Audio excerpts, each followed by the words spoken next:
자, 차명진 TV 시청자 여러분 안녕하십니까? 네, 여기 또 김문수 TV도 같이, 안정배 TV도 같이 촬영을 하고 있습니다. 오늘 제가 김문수 후보가 국민의힘 당사 1층 로비에서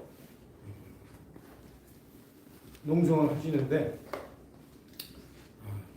아마 제가 볼 때는 이제 이게 당대표 선거가 마무리 단계로 들어가는 것 같습니다.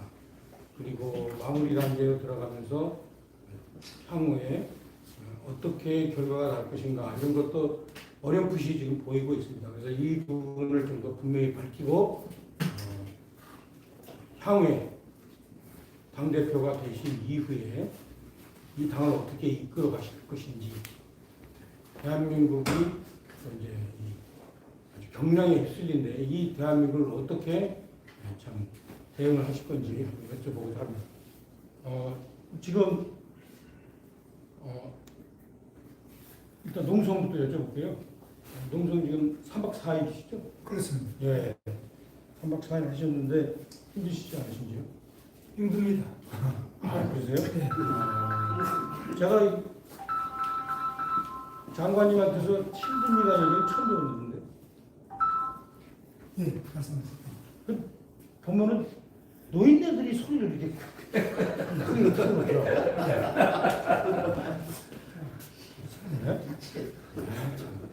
티를 내세요, 이렇게. 운동 많이 해봐요. 벌써 문화가 말이야, 그냥. 딩딩딩딩. 하여튼 그렇습니다. 예.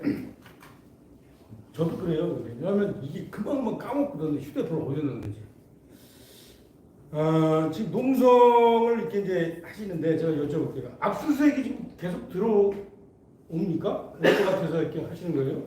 어떻게 되는 거예요? 물론 압수수색은 끝나지 않고 아마 월요일쯤에 더 일찍 시작에 들어오지 않겠나 대비하고 있습니다. 언제 들어올지 불시에 닥친다고.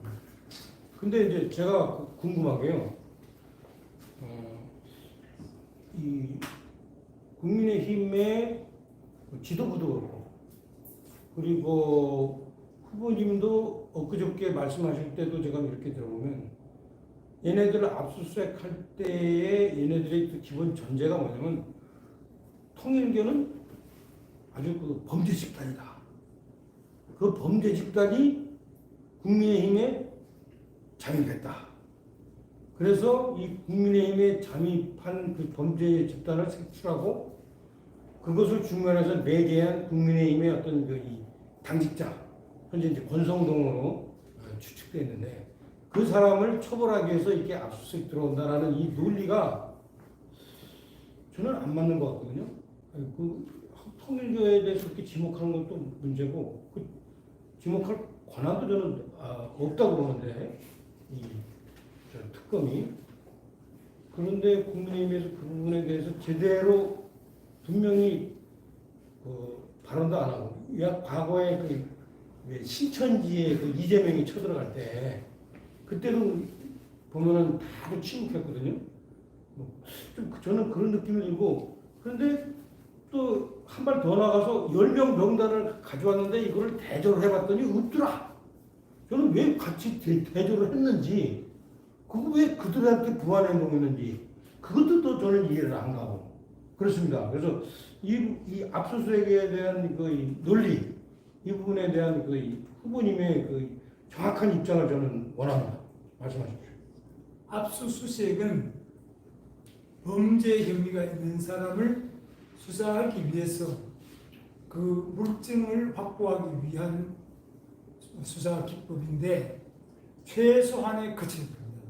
압수수색을 하더라도 폭도 최소한이 되고 그 방법도 합법적이어야 되는데, 이번에는 500만 당원 모두가 범죄자는 아니지 않습니까?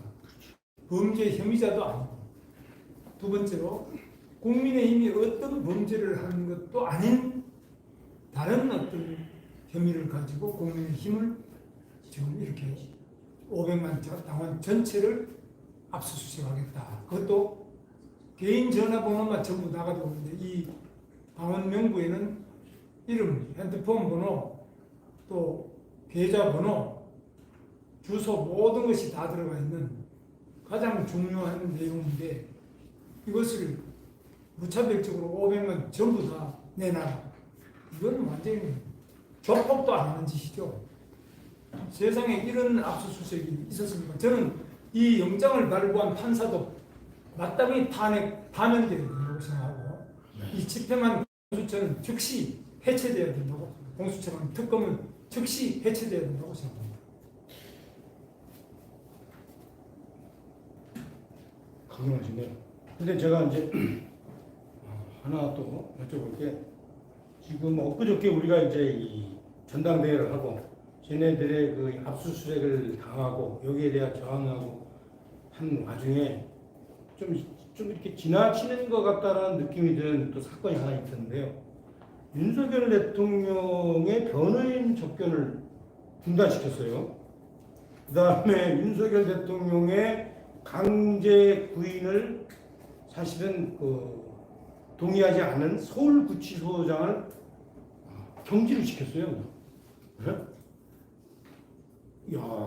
그 다음에 지금 확인되지는 않지만 조선일보 보도에 의하면 윤석열 대통령이 병원에 안과 치료를 받으러 갈 때 수갑을 채우고 전자발찌를 집었다는 것도 보도가 있어요.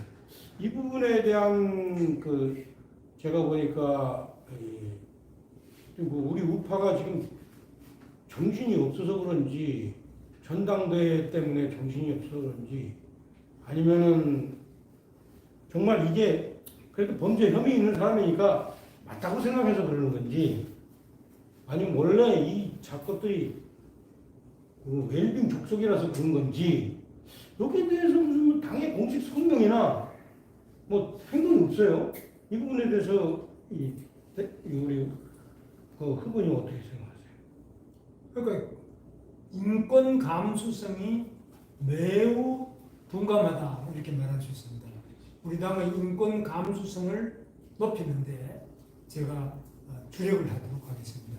인권은 무신권이냐 또 어떨 때 이것은 권력에 의해서 침해되고 또는 다른 타인에 의해서 침해되느냐 그 경계점이 어디냐 이런 부분은 기본적으로 많은 논란이 있을 수 있는데 전직 대통령 바로 윤석열 대통령에 대하여 병원에 가는데 왜 수갑을 채우고 발찌를 왜 채우는가? 이것은 이 자체가 그 결정한 자 또는 그렇게 직접 집행한 자 모두 다가 파면되어야 된다고 생각합니다. 심각한 인권 침해고 일반인들도 절대 그런 일을 안 합니다. 만약에 장거리 이송을 할 때 예를 들면은 저 같은 경우는 안양교도소에서 목포교도소까지 간다. 이게 상당히 장거리고 도중에 어떤 일이 있을지 모른다. 이럴 때는 그런 포승을 묻는다. 수갑을 채운다. 이런 여러 가지 개호 조치 자체가 강화되죠. 근데 병원에 가는데 왜 그 발찌를 채웠다는 이런 거는 살인범들이 중범죄자가 중구급 시설에 있을 때 그럴 때는 발찌를 채울 수도 있습니다. 그러나 전직 대통령 바로 그분이 무슨 폭행한 것도 아니고 난동을 부린 것도 아니고 아무것도 아닌데 이런 식의 처우를 하는 건 반드시 그냥 용납할 수 없습니다. 이 부분에 대해서는 반드시 제가 인권위원회를 만들어서 3개 특검에 의한 인권 침해 실태 조사, 진상조사위원회를 만들어서 제가 철저하게 조사해서 관계자를 엄중 조치할 것을 약속드립니다. 제가 좀 웃자고 하는 말씀인데요. 그 말씀 드리니까 왜 우리 로봇 영화에 변신하는 과정에 대한 시기도 보잖아요. 지금도 그런 것 같은데 혹시 당장이라도 그 뒤에 윤석열 대통령과 김건희 여사의 인권을 침해하는 것은 우리 국민의힘과 대한민국 국민의 인권 침해다 아주 하나 써붙이는 건 어떨까요? 그리고 텔레비 토론 때도 좀 말씀 좀 하시죠. 저는 참여하거든요. 이거는 우리 500만 당원 명부 압수수색을 중단하라는 공성인데 그런 구호도 가능하겠습니다만 그런 거 붙이자면 여기 아마 저 담밖에까지 전부 다 서울처럼 부족하지 않을 만큼 너무너무 많은 핵의 망치간 인권 침해, 번정 파괴, 불법 자행이 되고 있기 때문에 정말 참 지금 머리가 복잡한 상태입니다. 그래서 우리 국민들이 모든 역량을 집중해서 또 특히 법조인들을 이때 바로 법조인들의 역할이 필요한 거 아닙니까? 즉시 윤석열 대통령 면회단을 만들어가지고 면회를 해서 실태가 어떤지 변호인들만이 지금 그 윤석열 대통령과 변호인 연결 접견도 중단시켰어요. 변호인 접견을 금지하는 거 이거는 법무부 장관 어떤 경우든지 있을 수 없습니다. 그러니까 이 법무부 장관이라는 정성호 장관 자체가 이건 또 탄핵 파면감. 괜찮은 친구인 줄 알았더니 웃기네. 이재명의 그 밑에서는 어떤 착한 사람도 다 범죄자의 하수인이 될 수밖에 없습니다. 그래서 우리 국민들도 이 범죄자에게 눈을 감아주는 이런 범죄자 묵인 방조의 국민이 될 수는 없는 거 아닙니까? 우리 국민의힘 하나라도 살아서 생생하게 소리칠 수 있는 이런 우리 국민의힘 소중합니다. 그 문자가 하는 얘기인데요. 정성호도 이렇게 근육이 이렇게 있는데 정성호하고 저기 이 푸시업 하면 이길 수 있으시거든요. 혹시 뭐 어제 75개 하시는데. 정성호는 뭐 그런 거는 저는 생각 안 해봤습니다만 이기실 거예요. 나름대로 우리 경기도 양주 출신인데 물건이게 이렇게 이런 윤석열 대통령을 병원에 가는데 수갑 채우고 발찌를 채웠다면은 그 하나로 정성호 법무부 장관은 망고에 포악한 최악의 인권 탄압 법무부 장관으로 기억될 것입니다. 자, 다시 농성으로 돌아와서요. 너무 심각하게 얘기하시니까 제가 뻘쭘하네.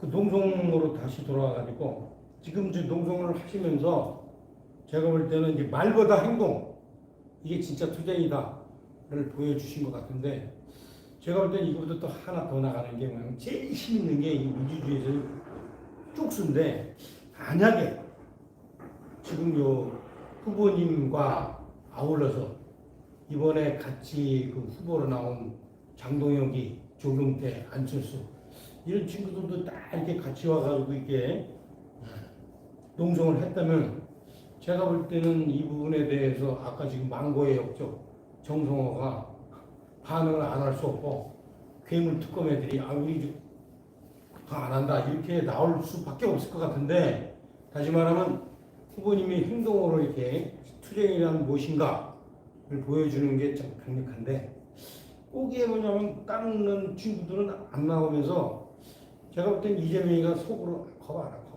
이렇게 생각할 것 같은데 이 부분은 왜 안 나오는 거예요? 저는 안 하는 거예요? 다른 후보나 네.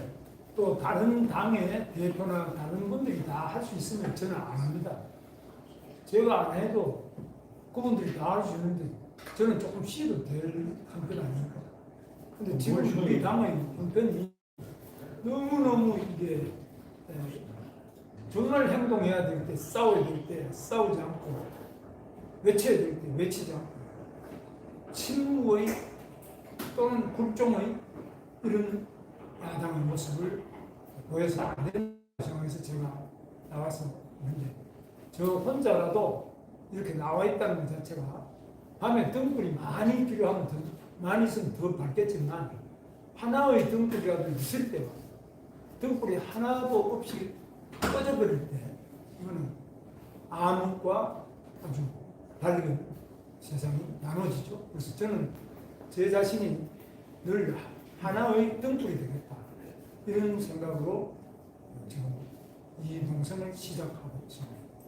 혹시 당대표 되시면은 농성 계속 하실 거예요? 지금 일단은 그 전에 이 영장의 유효 기간이 끝날 것으로 지금 보고 있습니다. 예. 영장이 그렇게 그렇죠. 계속되지는 않을 거라고. 그 원변호사 영장 그 기간이 20일까지? 예, 20날까지 그때까지 버텨야 됩니다. 힘드시겠습니다. 자, 제가 민감한 거 하나 또 여쭤볼게요. 원래 제가 이제 그런데 지금 이렇게 보니까 이 당대표 선거 정세와 관련해서 중요한 게 이제 여론조사인데 선관위에 공식 등록되어 있는 여론조사기가 KSY나 갤럽, KSY는 한 뭐 2~3% 앞서시고 갤럽은 이제 뭐 20% 이상 앞서셨습니다. 이제 뭐 과거 처음에 출범했을 때는 뭐 거의 뭐 안중에도 없었는데 중간에 하여튼 뭐 그렇게 이제 선전한 거는 뭐 인정하는데 그럼에도 불구하고 이제 좀 듣보잡 여론조사 기관과 그다음에 이제 여기 있잖아요 우리 우파 유튜버, 응? 우파를 자처하는 왜냐면 저도 우파니까 우리 극우 원조잖아요 우리가. 근데 그 사람들이 하여튼 뭐 얘기하는 그 소위 뭐 여론의 그 강도가 차이가 나요. 그래서 이 부분은 어떻게 생각하시는지. 강성의 우파도 있고요.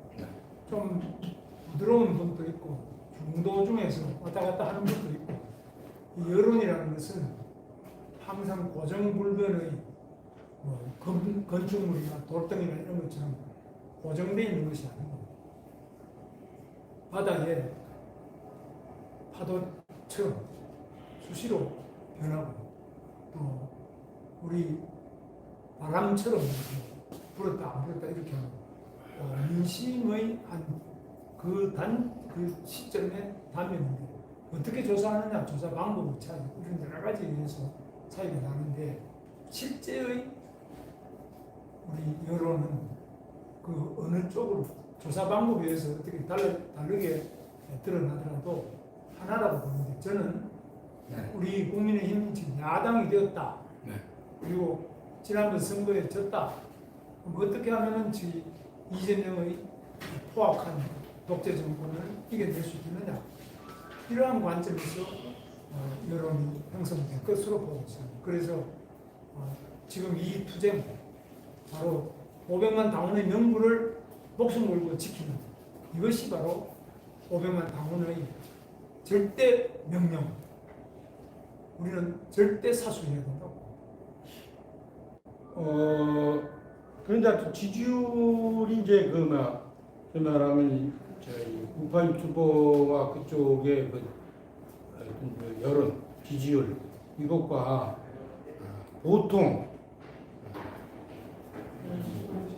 공식 여론조사 기관에서 어떤 그 따진 그런 여론조사 결과가 다른 이유는 지금 말씀하셨듯이 보다 좀 당의 중심적이고 합리적이고 전체적인 그 보수의 나갈 길 방향 이런 것들을 좀 숙고하는 사람들 이런 분들의 이제 의사가 후보님께 이쪽으로 쏠려 있다 이런 생각이 드는데 다만 제가 좀 우려되는 거는 이분들은 실제 투표를 안 할 수도 있거든요. 좀 이렇게 온건한 사람들이라서 그냥 길을 쓰고 그냥 쫓아다니는 사람도 있어요. 차명진 유튜브가 빤하게 김문수 지지라는 걸 아는데도 그냥 여기 와서 그냥 욕하는 사람이 있듯이 그 사람들 그냥 그거를 가서 투표하는데 그러지 않고 지금 그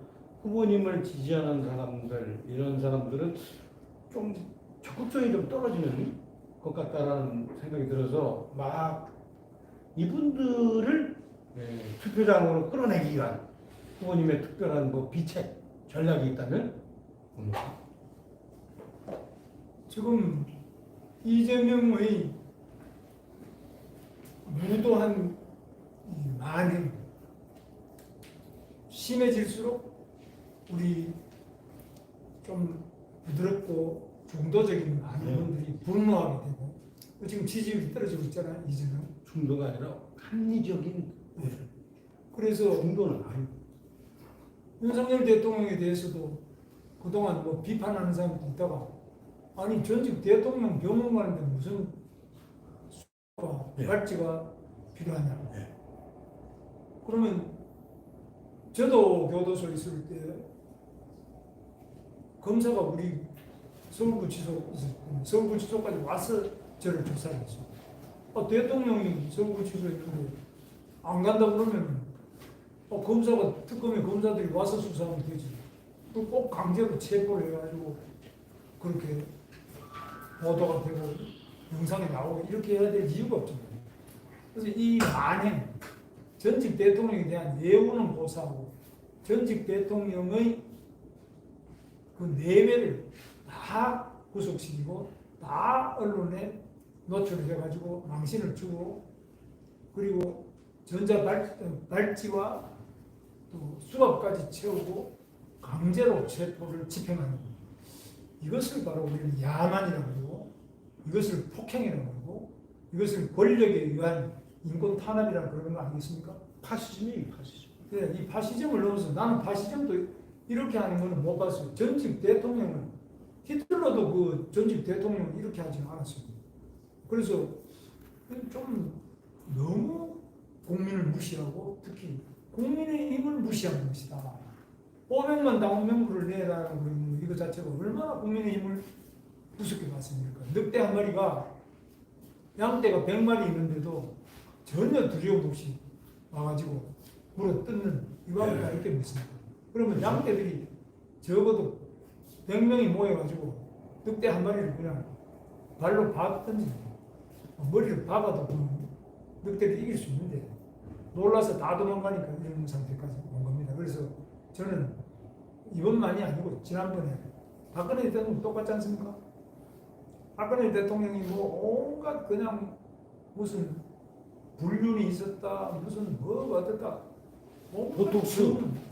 온갖 추문을 가지고 결국 임기를 정당케 하고 감옥에 보내고 징역을 4년 7개월 동안 살게 하고 집도 다 뺏어가버리고 이런 어떤 아마 역대 과거에 지금 민주정 아래서는 이런 게 없을 겁니다. 과거에 아주 왕정 시대를 끝내기 위한 볼셰비키 혁명이나 또는 문화 대혁명 이런 거 빼고는 자유민주국가에서 이런 사례가 있습니까? 나는 듣도 보도 못했어요. 이거는 완전히 수법이 정말 테러적인 수법이죠. 이거 정상적인 통치라고 할 수도 없고 법치도 무너지고 정상적인 민주정이 무너지고 폭치와 확정이 과거의 봉건 시대나 그 이전 근대 이전으로 돌아가는 깜깜한 대한민국이 되어야 되는데 정말 우리 깊이 생각해요. 이 정치학자라는 사람이 이런 걸 좀 이야기해야 되는데 공부하고 뭐 하는 건지 모르겠어요. 그 말씀 하시니까 제가 어제 재명이가 취임시켰잖아요. 취임식하면서 이렇게 연설문을 한 거 보니까 걔가 민주주의라는 말이 하나도 없더라고요. 윤 대통령 몰아날 때는 민주주의 했거든요. 근데 제가 생각하기에도 쪽팔리니까 안 쓰고 국민주권 시대. 그러니까 소위 말하면 체명주권 정도. 네? 그렇게 썼더라고요. 그래서 본인도 안 알아요. 자기들 그 실체를. 뭐 그래서 제가 이제 여쭤보는 건데 이 친구들이 어제 이제 국정개혁위원회인가 국정위원회인가 뭐 이거 이제 기획위원회인가 이제 이거를 이제 마무리를 하면서 쭉 내놓은 걸 보니까 하여튼 뭐 확실하게 이 나라를 이 좌파 체제로 가겠다. 근데 거기서 이제 문제는 법을 바꿔도 자기네들이 정권을 뺏기면은 곧 또 법이 도로 원상복귀 될 거니까 그걸 막기 위해서 그러는지 확실하게 이 개헌을 이렇게 이제 약속했더라고요. 근데 제가 볼 땐 이 친구들 하는 거 보면 할 것 같아요. 국정과제의 1번이 개헌 아닙니까? 네. 그리고 선거 때도 4년 연임제 개헌하겠다. 선거의 대선 공약이었죠. 예. 이번에 이재명 정부의 국정과제 중에서도 개헌이 바로 앞에 나옵니다. 이거는 이재명이 범죄자이기 때문에 재판 중이기 때문에 임기가 끝나는 순간 바로 재판에서 감옥에 간다. 피할 수 없잖아요. 그렇죠. 다 국민들도 다 알고 있어요. 그러니까 임기를 끝 안 내는 거 외에는 감옥을 피할 수가 없으니까 임기를 계속 하려면은 5년 해먹고 또 개헌을 통해 가지고 또 더 해먹고 이거를 지금 꿈꾸고 있지 않겠습니까? 네. 감옥 안 가는 게 자기로서는 상당히 중요하니까. 왜냐하면 다 감옥 갔잖아요. 자기는 감옥 가야 될 1번이 대한민국 모든 대통령 중에 감옥 가야 될 1번이 이재명 아닙니까? 재판은 5개나 받는데 감옥 안 갈 리가. 자기 주범인 이재명 빼고는 부지사 이화영이도 대북 송금을 지금 7년 8개월 실형을 확정해서 살고 있고 나머지 정진상이다 뭐 다 그 김민석이다 대장동 백현동 감옥 다 가 있는데 자기 뭐 주범이 감옥 안 갈 수가 없는.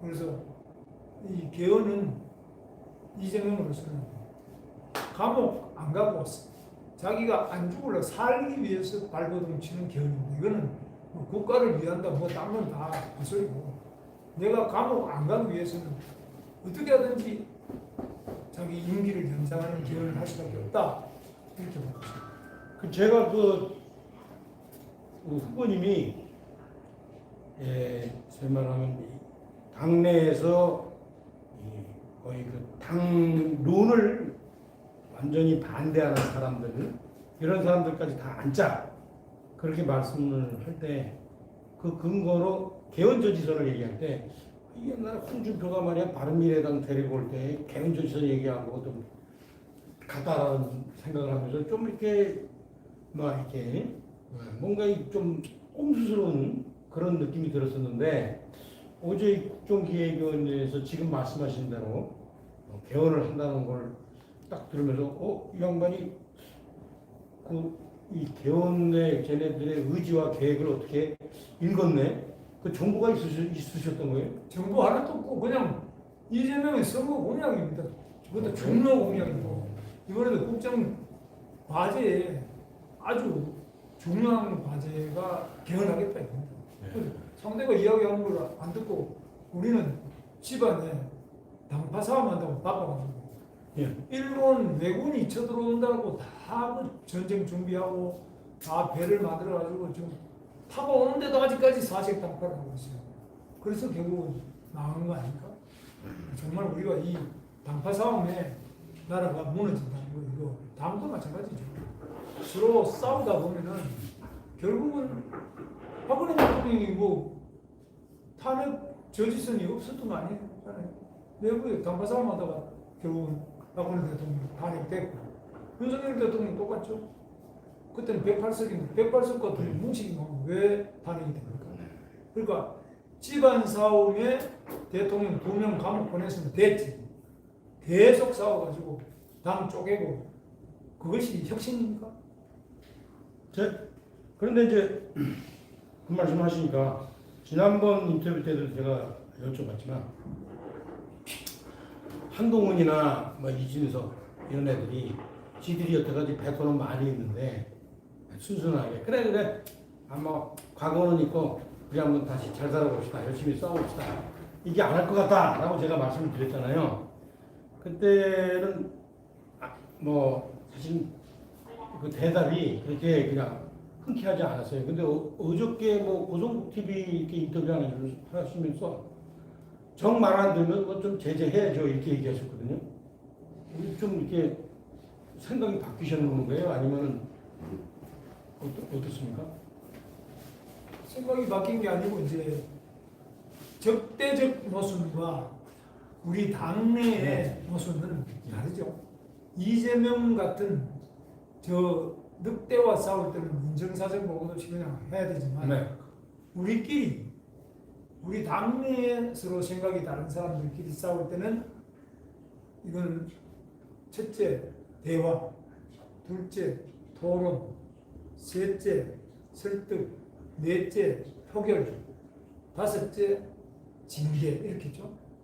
근데 이거를 대화도 안 해보고 지금 제가 볼 때는 당내 대화도 아주 부족해요.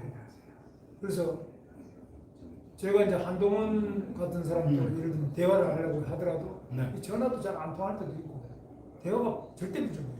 그래서 대화가 굉장히 중요한데 대화라는 것은 부부간에도 대화가 없으면 오해가 있잖아요.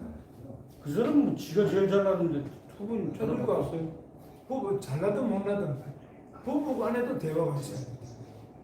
가족 간에도 대화가 있어야 돼요. 이 대화가 절대 부족하고 패를 나눠서 사색 당파에는 대화보다는 서로 뭐 많이 비판하고 이러다가 결국 사약 사방을 내리고 이렇지 않습니까? 네. 그래서 이 대화가 중요한데 지금 우리 당내에 과연 대화가 제대로 되고 있느냐 그런 면에서 저는 개파 간의 싸움보다는 대화를 먼저 저는 자리를 많이 만들 생각입니다. 그리고 이 대화와 그다음에 토론도 또 하도록 하고 당내에서도 서로 생각하는 사람들이 다른 생각 가질 수 있잖아요. 그런 것들을 얼마든지 이야기를 해가지고 그래도 접근이 안 되는 부분도 있지만 상당한 부분은 대화를 하다 보면은 우리 당내니까 오해가 풀릴 수도 있고 또 약간 생각이 다르더라도 우선에 저 늑대를 물리치자. 여기서는 한 사람은 총 들고 나오고 한 사람은 뭐 방망이 들고 나오더라도 힘을 합칠 수 있잖아요. 네. 너는 왜 총을 안 들고 방망이밖에 안 들고 나왔냐? 그래서 내가 물렸지 않느냐? 뭐 이런 이야기는 안 하죠. 총 있는 사람은 총 들고 나오고 방망이 있는 사람은 방망이 들고 나오고 또 어떤 사람은 뭐 피해서 숨는 것도 또 우리 아군을 보호하는 방법 아니에요? 여러 가지 그 방법이 있는데 각자에게 맞는 게 있는데 꼭 총 든 사람이 너는 왜 숨었느냐?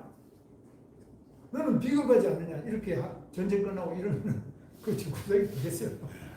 그래서 서로 이렇게 그렇죠. 잘 이렇게 해야 되는데 저는 그 점이 참 안타깝고 우리 적대적인 선거 모습 해결하는 방법과 우리 당내 동지들끼리의 서로 차이를 해결하는 방법이 다르다. 선거 전략상 그렇게 일단 끝나고 보자 그렇게 하시는 거 아니고요? 아니 그거는 망고의 질이 아니에요. 그냥 다른 어느 경우에도 근데 무조건 암 세포 자르듯이 우리 당 안에 있는 사람이 암같이 보이는데 제대로 진단해 보니까 암이지만 약물로도 된다. 치료가 될 수 있어요. 꼭 그냥 메스를 잘라내야 된다. 저는 꼭 그렇게 보지 않습니다. 암도 뭐 여러 가지 암이 있고 그런데 너무 자기가 미워하는 다른 계파에 대해서 지나치게 이제 적대적 감정을 드러내고 적대적 말을 하고 적대적 방법을 동원하면 결국 어떻게 됩니까? 당이 약해지죠.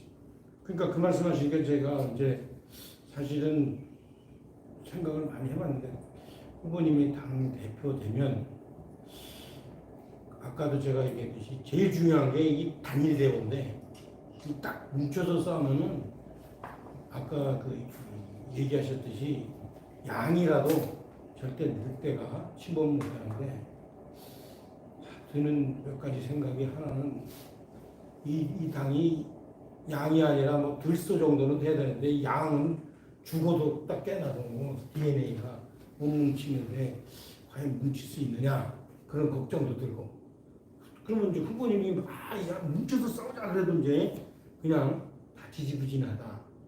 근데 그렇게 될 때 후보님은 무슨 힘으로 이들을 뭉치게 할 건가? 응? 라는 생각이 드는데 거기 배지도 없지. 그 다음에 그죠? 배지도 없어요. 배지가 좀 있어야만 이렇게 응? 야, 내가 국회의원인데 말이야 이거 막 법 가지고 막 이렇게 하면 되냐? 이렇게 할 텐데 배지도 없어요. 지들끼리 모여가지고 국회의사당 안에서 뭐라고 수덕수덕거리는지 우리가 또 국회의원 해봤으니까 알잖아요. 그런 문제도 있고 또 후보님이 또 계속 이 언행이 일치하시는 분이라서 나는 우리 동지니까 내가 설득하면 올 거다. 그러니까 나 절대 얘네들한테 눈 안 부라린다. 이런 얘기하니까 또 이게 우습게 보고 말이야. 응? 앞에서는 헤헤 하고서 또 뒤에 가서 지들끼리 아유 무슨 뭐 사정 배지도 사정 있잖아요. 지역구에 행사가 있어서요. 아니면 뭐 국정감사 준비해서요. 아니면 아 우리 동네 사람들이 저보고 막 뭐라고 이렇게 이게 또 안 나와. 이런 상황이 벌어질까 좀 우려스러운데요. 지금 보세요. 당원 명부 500만 명분을 탈취하려고 하는 네. 저 이재명 특검에 대하여 여기도 지금 이렇게 많이 오고 계시고 바쁜 분들 또 오시고 또 아주 젊은 사람부터 지금 이 소식을 듣고 당사 앞에 얼마나 많이 모여요. 배지 하나도 없구만. 또 배지도 많이 오죠. 그래서 무슨 얼마나 어제도 오시고 다 많이 들어왔어요. 그래서 그러세요? 이러한 해야 될 일을 솔선수범 당대표가 하게 되면 네. 나는 뭐 배지든지 아니든지 당원이든 아니든지 간에 해야 될 일을 하면은 온다. 말로 왜 저거 안 올 것이다. 미리 절대 나는 배지가 없으니까 내 말을 안 들을 것이다. 네. 또 또 뭐 이렇게 나는 엄벌을 하지도 않을 것이다. 해봐도 뭐 되겠나? 이게 바로 자포자기의 역사고 나는 하면 된다. 네. 할 수 있다. 해보자. 해야지 왜 안 하고 계속 의심하고 포기하고 이러는 게 아니라 정말 용기 있게 실천하는 것이 굉장히 중요하다. 나는 그렇게 생각합니다. 그래서 제가 당대표가 되면 이재명의 급소를 향해서 저 혼자서라도 반드시 급소를 타격하고 거기에서 내가 힘이 부족하면 그 다음에 또 우리 당원 동지, 당원이 아니더라도 다른 사람들도 호응해서 정의는 반드시 이긴다. 자유의 종은 어둠을 밝힌다. 확신을 가지고 있습니다. 하여간 뭐 저는 솔직히 두 가지 생각이 들어요. 하나는 이렇게 현실적으로 장관님이 빠지도 아니고 지금 당장 공천하고도 또 이 관련이 없고, 응? 그래서 요것들이 다 배지들이 다 뒤로 뒷균형으로 다른 짓을 할 것 같다라는 걱정도 한편 들고 또 한편은 이 김문수라는 이 상징성, 대한민국 그 자유민주주의 사회에서의 김문수라는 이 상징성, 뭐 이번에 대선에서도 보여줬는데 여기에 참 감동하거나 아니면은 이렇게 심리적 압박감을 느낀 사람들이 동참할 거다. 그런 생각도 들기도 하고 저는 그 두 가지 생각에도 어느 쪽이 과연 현실화될지 좀 궁금하긴 해요. 제가 배지를 안 단 지가 얼마나 오래됐는지 배지 있다고 제가 뭐 대선 후보가 된 건 아니죠. 그래서 자꾸 배지 타령을 많이 하시는데 그게 바로 심약한 그런 자포자기의 병적 현상이 아니냐. 저는 뭐 뜻을 가지고 저는 이 사회적인 운동 또는 활동을 해오면서 늘 내가 아니면 이 세상이 깜깜해진다. 내 하나가 작은 등불 하나를 밝히는 심정으로 나를 태워서 세상을 밝혀야 되겠다. 저는 그런 생각을 해왔지. 아니 뺏지도 안 하는데 내가 왜 해? 대통령 안 하는데 내가 왜 해? 저는 그렇게 살아본 적이 없고요. 그 누가 안 하더라도 세상에 모두가 안 하더라도 세상에 모두가 나를 비웃더라도 저는 옳은 길, 바른 길, 세상의 어둠을 밝히는 등불이 되어서 나를 태우는 것이 내 삶의 가장 고귀한 값어치를 말하는 것이다. 이렇게 생각하고 살고 이제 뭐 그런 것 정도가 나한테 남아있는 유일한 삶의 의미 아니겠습니까? 그래서 뭐 저는 당대표도 이거 왜 하냐? 이거 사실 이 고난의 길이잖아. 이거 뭐 안 하면 집에서 편안하게 잠도 잘 자고 등산 다니시고 좋은 일도 할 건데 여기 뭐 땅바닥에 손주도 보고 누워가지고 뭐 이게 뭐 제대로 씻을 수가 있어요. 뭐 제대로 운동 좀 해도 어떤 사람은 왜 운동하냐 이런데 아니 제가 무슨 뭐 어디 가서 뭐 골프를 치는 것도 아니고 뭐 해외 골프 여행 간 것도 아니고 여기 앉아가지고 투정 중에 요 하루 종일 쪼그리고 있어가지고 이래가지고 이 사람이 살 수 있어요? 운동을 해야죠. 근데 그러나 어떤 비난을 하더라도 저는 개의치 않습니다. 그래서 저는 건강하게 살아야 돼요. 그 건강의 첫 번째가 이 나라 대한민국에 저 이재명 늑대 떼들을 물리치는 것이라고 저는 생각합니다.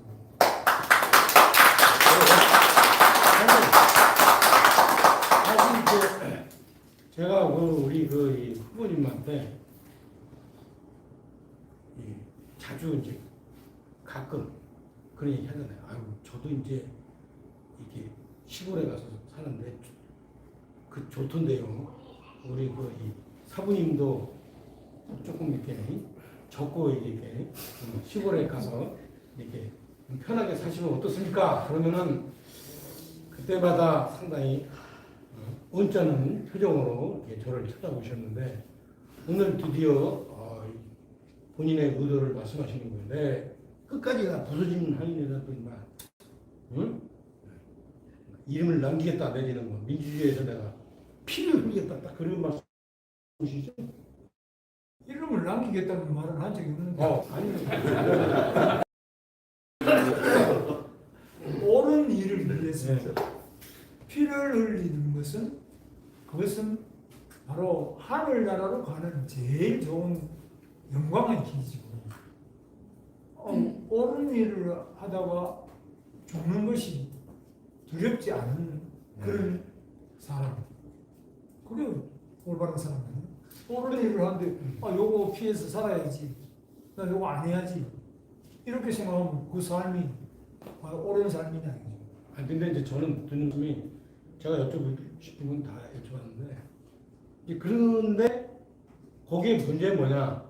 내 편이라고 생각했던 사람들이 다 손가락질하면서 너 왜 이렇게 과격하냐?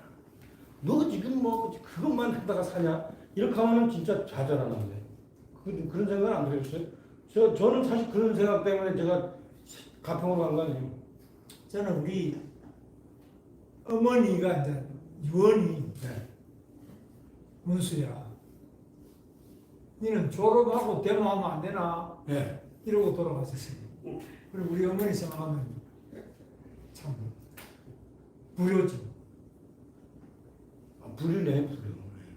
그러나 우리 어머니 말씀을 꼭 들어야 되느냐? 물론 가능하면 듣지만 어머니 말씀보다 더 중요한 것이 바르게 사는 것, 바른 길을 가는 것, 저는 그거라고 생각하고 우리 어머니도 내가 바른 길 가는 것을 반대 안 하시고 근데 어머니가 보는 눈과 제가 보는 눈이 다를 수 있는 거죠.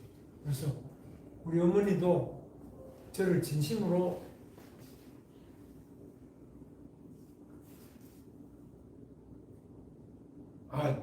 하늘에서 박수 쳐주실 거다.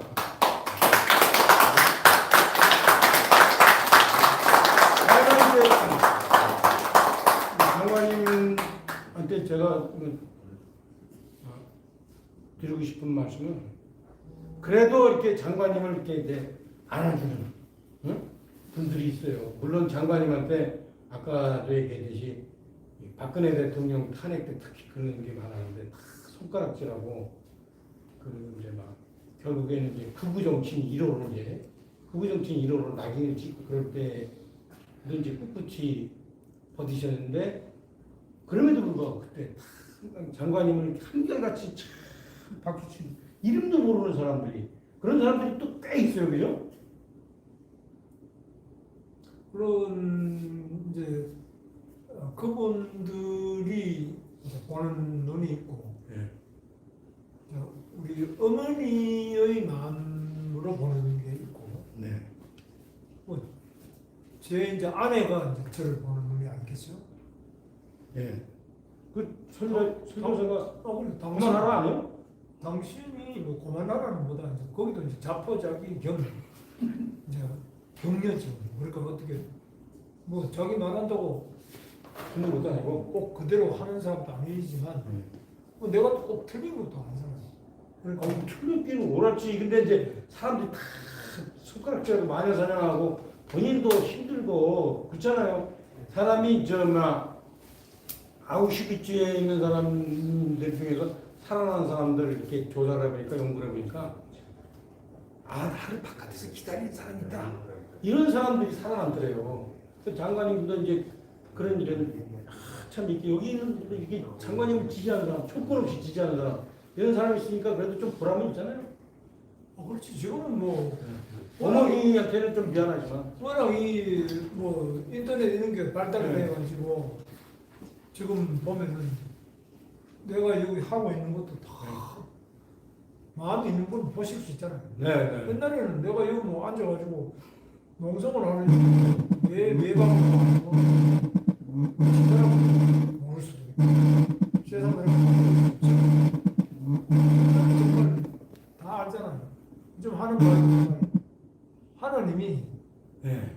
그래서 그래서 예. 우리 세상 사람들이 알아줄까를 네. 두려워하지 마라. 하나님이 너를 보고 있다. 이렇게 말합니다. 저는 양심이 있다. 양심이 너를 보고 있다. 나를 가장 잘하는 것은 양심 아니겠죠. 하나님 아니겠죠.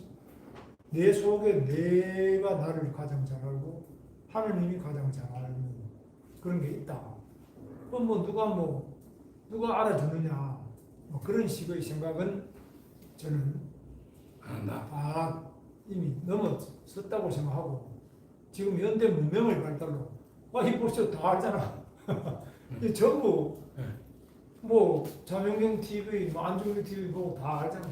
이것도 못 본 사람은 또 딴 사람 또 이걸 가지고 퍼다보려 가지고 다 알아요. 그래서 무엇이 두려우냐, 무엇이 아깝느냐. 이 대한민국과 우리 국민들을 더욱 위대하게 만들기 위해서 더구나 이 늑대떼들이 짓밟고 있는 이런 만행을 우리가 이겨내기 위해서 내가 앞장서서 싸운다는데 그것이 뭐가 아깝냐, 무엇이 두렵냐. 저는 그런 생각입니다. 근데 이제 그 얘기 하시니까 제가 이제 드리고 싶은 말씀이 있는데 사실 이제 장관님이 이제 그렇게 참 신념을 갖고 투쟁을 하는데 그게 사실 특히 이제 국민의힘의 배지들 이런 사람들이 열심히 안 하는 이유 중에 하나가 좀 뭔가 이게 캥긴 게 있거든요. 응? 저는 그런 게 크다고 봐요. 그런 사람들도 사실은 동참을 시켜주셔야 되잖아요. 캥긴다라는 거는 세상에 안 캥기는 사람이 어디 있겠어요? 아니, 저도 캥기요. 아니, 그러니까 장관님이 그런 사람들을 좀 이렇게 좀 감싸주는 게 좀 필요하지 않아요? 그러니까 캥긴다, 누가 감싼다 이런 것이 중요한 것이 아니고 솔선수범, 솔선수범, 대도문. 그러니까 큰 길을 공명정대한 길을 가면은 거기에 이제 성경에는 그런 데 있잖아요. 좁은 문으로 들어가. 좁은 문이라는 게 뭐예요? 힘든 길. 힘든 길이 뭐예요? 아무도 안 가는 길. 왜? 그 길이 모두를 위해서 자기를 바치는 길인데, 그래서 자기를 못 박혀 죽음으로써 많은 사람들이 그걸 통해 가지고 영원히 사는 길로 간다. 우리 대한민국 위대한 나라를 더 좋게 만드는 길인데 이재명이는 반미, 친구, 그리고 범죄, 비리 이 심볼인데 이런 사람이 나와가지고 전부 다 범죄자로서 이 관직을 다 오염시키고 나라의 그동안 78년간의 모든 그 성과를 77년 우리 건국 이후에 77년간의 성과를 다 망가뜨리고 있는 이거 우리가 바로잡지 않으면 제1야당 국민의힘이 굉장히 중요하고요. 우리 국민의힘이 없다면 바로 북한의 조선노동당 김정은, 김주애, 김여정 이 참 꼴볼 게 아니에요. 근데 그런 나라를 우리가 만들어서 안 되잖아요. 우리 이재명, 김혜경 뭐 그 아들 뭐 어떻고 하는 거 이런 거 네. 우리 이거 막아야 되겠죠. 전뭐 다 끝났는데 한 가지 얼핏 생각나는데 25일 날 이재명이가 미국 간다는데 맞는지 가면 거기서 걔저 대북 선거 때문에 국제사법경찰한테 잡혀가지 않을지 어떤 혹시 장관님 뭐 거기에 대한 정보는 없으세요? 특별한 정보라기보다는 이재명은 미국에서 가장 먼저 보는 게 전번에 그랬지 않습니까? 지금 미국 우선주의 연구소 네. 부소장 네. 브래드 브라이츠죠. 브래드 브라이츠 이야기가 윤석열 대통령에 대한 인권 탄압에 대해서 미국은 굉장히 주목하고 있다. 이거는 현직 대통령을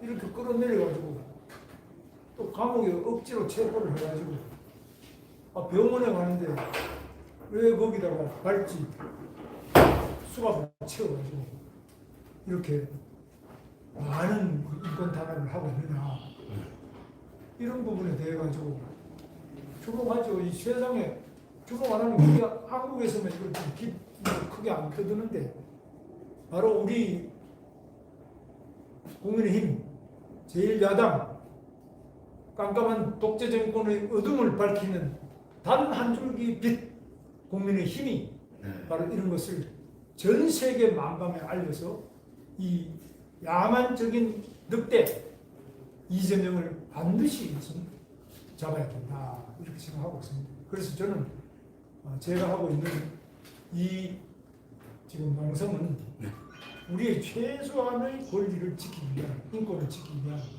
최소한의 몸짓이기도 하지만 전 세계가 저는 이걸 주목하고 있다. 절대로 외롭지 않다. 논어에도 나오죠. 덕은 외롭지 않다. 반드시 알아주는 이웃이 있다. 너 뭐가 알겠나? 압니다. 누가 하겠나? 합니다. 우리가 이기겠나? 이깁니다. 우리는 뭉쳐서 용기 있게 싸우면 반드시 이깁니다. 이 신념, 확신 이것은 내가 죽더라도 그 신념, 확신은 변함없이 반드시 우리는 이길 것입니다. 네, 아무튼 저는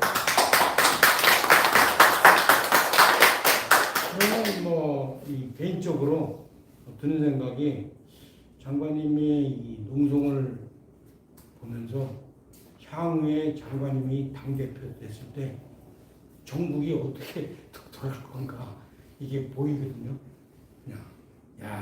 참. 그래서 제가 오늘 이 서브타이틀을 범 내려왔다, 범 내려온다 그렇게 썼거든요. 아마 제가 볼 때는 이 좌파들이나 이런 놈들이 상당히 긴장을 하고 있을 것 같아요. 그래서 향후에 좀 기대가 되는데 다만 이제 당 대표 되시고 그러면은 저 자꾸 부르고 그러지 마세요. 박수 칠 테니까 뒤에서. 이제 마무리를 해야 될 것 같은데 앞으로 이제 남은 선거운동 기간 어떻게 하실 건지 또 당 대표가 되면 어떻게 이 대한민국을 이끌어 가실 건지 그 얘기 좀 해주십시오. 선거는 선거가 아니고 우리 유권자고 당원이 80% 유권자고 일반 국민이 20%죠. 네. 우리는 일반 국민과의 선거도 조금 20% 있지만 주로 우리 책임당원들과의 선거인데 우리 책임당원 여러분들께 특별히 말씀드리고 싶은 것은 국민의힘은 자랑스러운 정당입니다. 대한민국을 건국한 정당은 더불어민주당이 아니고 국민의힘입니다. 이승만 대통령의 훌륭한 리더십으로 이 대한민국 건국이 되었습니다. 스탈린, 모택동, 김일성의 침략으로부터 우리 대한민국을 지켜냈습니다. 박정희 대통령의 탁월한 산업혁명으로 경제 기적을 일으켰습니다. 세계에서 가장 못 만드는 물건이 없는 대한민국. 뭐 배로부터 자동차로부터 비행기로부터 원자 발전소로부터 뭐 각종 방산, 뭐 제철소, 석유화학, 반도체 못하는 거 맞습니까? 다 이렇게 기적을 다 했습니다. 과거에는 다 우리는 안 된다, 못한다고 다 해내고 있습니다. 이렇게 위대한 전통을 가지고 있는 것이 우리 국민의힘입니다. 김영삼 대통령의 민주화에 대한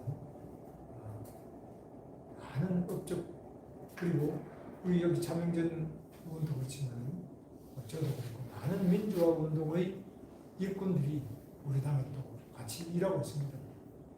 이런 빛나는 전통을 가지고 있는 우리 국민의힘, 지금은 이재명이라는 범죄자와 싸우다, 범죄와의 전쟁을 해야 됩니다. 이 범죄자가 검찰을 다 없애버리겠다, 사법부, 법원을 다 바꿔버리겠다, 다 기업, 탄핵하겠다. 기업을 반목용하겠다.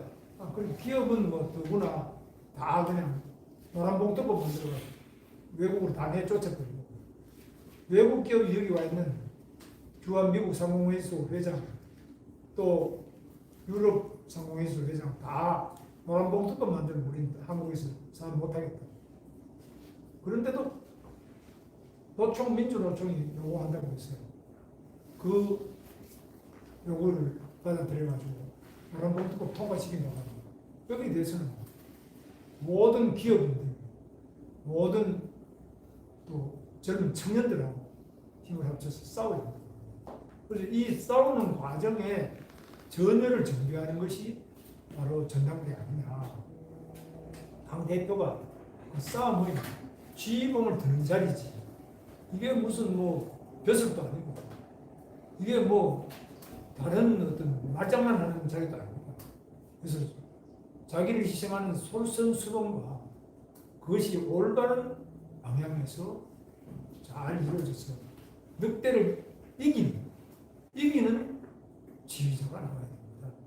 그냥 뭐 내가 마음 해보면 안 되느냐, 그런 선거가 아닙니다. 그래서 우리 국민의힘의 전당대회는 국민의힘의 이 소중한 역사적 사명을 더 잘할 수 있는 자기 희생적 지도자가 나오기를 저는 기대하고, 또 우리 국민의힘이 무너져버리면 일당 독재입니다.